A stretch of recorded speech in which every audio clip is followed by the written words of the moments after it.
सिया राम जय जय राम। ममता दादो कंडो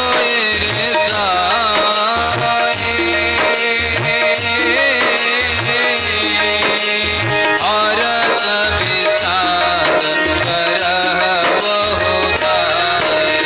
राम सिया राम जय जय राम। राम सिया राम जय जय राम।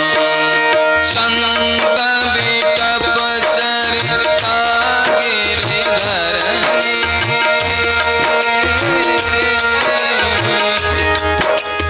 परहित हेतु सघन करनी। राम सिया राम भाव से ताली सेवा करते हुए राम सिया राम जय जय राम।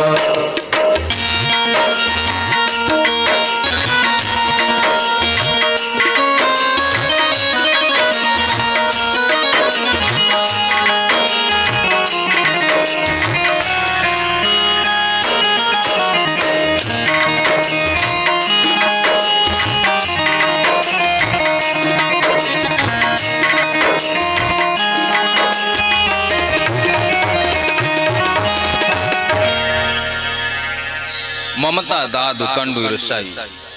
गोस्वामी तुलसीदास जी कहते हैं कि ममता जो है ठीक उसी प्रकार है जैसे कहीं हाथ पांव में खजुली हो जाती है, जिसको दाद बोलते हैं, खाज खजुली भी बोलते हैं उसको। खाज हो गया, हाथ में खजुली हो गई, तो उसको खजुलाने में बड़ा मजा आता है, आनंद आता है। थोड़ी देर ध्यान देना। और खजुलाने के बाद उससे जल निकलता है, पानी, पंछा जिसको बोलते हैं, तो बड़ा जलन होता है। ममता क्या है? खजुली, दाद। ममता दाद कंड ईर्षाई।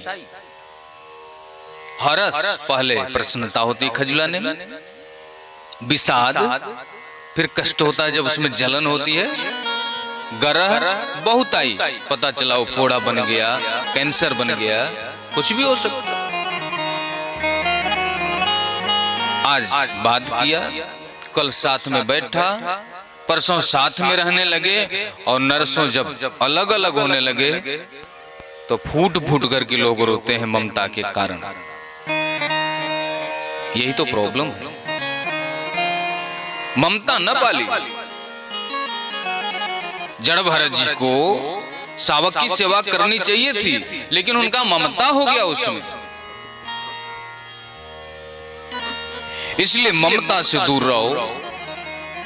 किसी ने प्रश्न किया सुखदेव जी महाराज से कि महाराज ये भगवान दो प्रकार की लीला क्यों करते हैं? मतलब किसी को जल्दी मिल जाते हैं, किसी को देर से मिलते हैं, राक्षसों को पहले मिल जाते हैं, देवताओं को बाद में मिलते हैं। ये क्या चक्कर है? तो भगवान गोविंद ने बड़ी अच्छी बात कही, सुखदेव जी महाराज के माध्यम से कहते हैं कि भगवान ये नहीं देखते कि कौन राक्षस है, कौन देवता है, कौन शूद्र है, कौन पंडित है। भगवान नहीं देखते। भगवान उसको देखते हैं जो साधन को ज्यादा महत्व न दे करके साध्य को ज्यादा महत्व देता है। जो साधन में चला गया, वेद ज्ञानी पंडित जी हैं, अब उनको एक एक मंत्र का जो शब्द है उसको समझ के बोलना, कहीं त गलत ना हो जाए, प गलत ना हो जाए, हलंत गलत ना हो जाए, अनुस्वार गलत ना हो जाए, तो उनका दिमाग तो उस मात्रा में हो गया। और जो अनपढ़ है उसको क्या मतलब मात्रा क्या होता है, राम राम बोले जा रहा है, उसको तो बस ध्यान लगाए कि राम से मिलना है। तो साधन को महत्व न दे करके जो साध्य को महत्व देता है उसको परमात्मा जल्दी मिलता है। तो राक्षस जो थे वो कौन सा पूजा करने जाते थे भाई? रात दिन गाली ही तो देते थे। वो कृष्ण मेरा शत्रु है, कृष्ण मेरा दुश्मन है, कृष्ण को मैं मारूंगा, कृष्ण को मैं काटूंगा। यजी हाग्रे वर्तते नाम तुभ्यम। जिसके जिह्वा के अग्रभाग पे हमेशा नाम संकीर्तन प्रभु का नाम रहता है, वह मुझे पहले प्राप्त करता है। जो मेरा ज्यादा चिंतन करता है वह मुझे पहले प्राप्त करता है। ऐसा गोविंद भगवान सुखदेव जी महाराज के माध्यम से कहते हैं। सम प्रिय सुहृद ब्रह्मन भूतानाम, मेरे लिए सब समान है, सब प्रिय है, चाहे देवता हो चाहे दैत्य हो, चाहे ऊंच हो चाहे नीच हो, कोई मेरे लिए अलग नहीं है।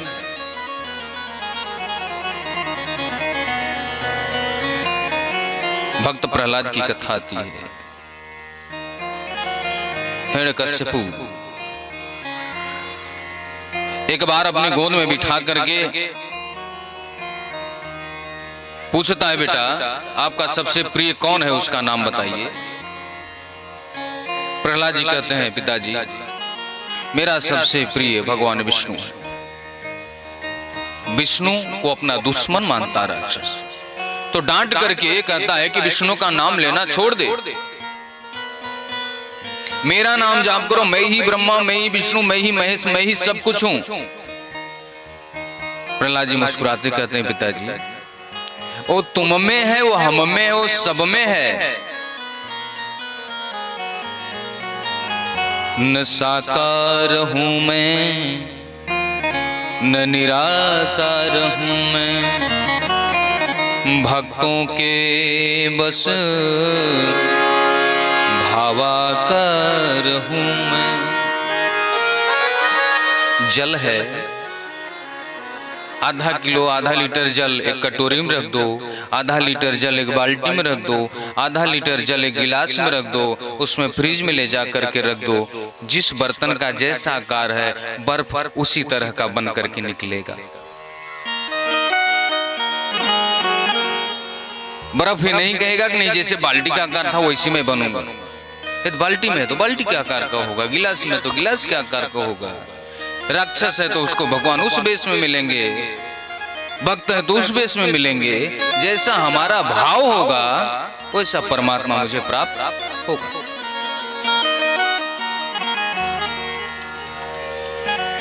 प्रहलाद जी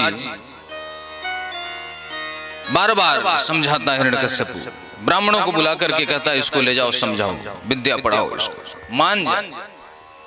ब्राह्मण लोग ले जाते हैं। प्रहलाद जी वहां भी कीर्तन करते हैं, हरे कृष्ण कृष्ण कृष्ण हरे हरे, हरे राम राम राम हरे हरे। जो असुर बालक उनको स्पर्श करता वो भी कीर्तन करने लगता है। एक दिन एक असुर बालक ने पूछा कि प्रहलाद जी क्या जिस भगवान का आप कीर्तन करते हो हमारे ऊपर कृपा करेंगे क्या? बोले भैया वो सबके माता पिता हैं, वो केवल ऐसा नहीं कि हमारे ही हैं, तुम्हारे भी हैं, हमारे भी हैं, सबके हैं। एक बार तो हिरण्यकश्यपु भी आया और जैसे प्रहलाद जी को स्पर्श किया तो वो भी कीर्तन करने लगा, लेकिन जैसे दूर हुआ तो उसको पता चला मैं तो ब्रह्मा हूं, मैं तो विष्णु, मैं महेश हूं, अहंकार आ गया। ब्राह्मणों को डांट करके कहता है कि मैंने कहा था इसी बुद्धि को बदल देना, और तुम लोग यहाँ पे और कीर्तन करवा रहे हो। ये जिस बार इसकी बुद्धि शुद्ध नहीं हुई और मुझे इसने परमपिता परमेश्वर नहीं माना तो तुम लोगों को दंड दिया जाए। ब्राह्मण बेचारे भी क्या करें, राजा के आदेश का पालन करना है।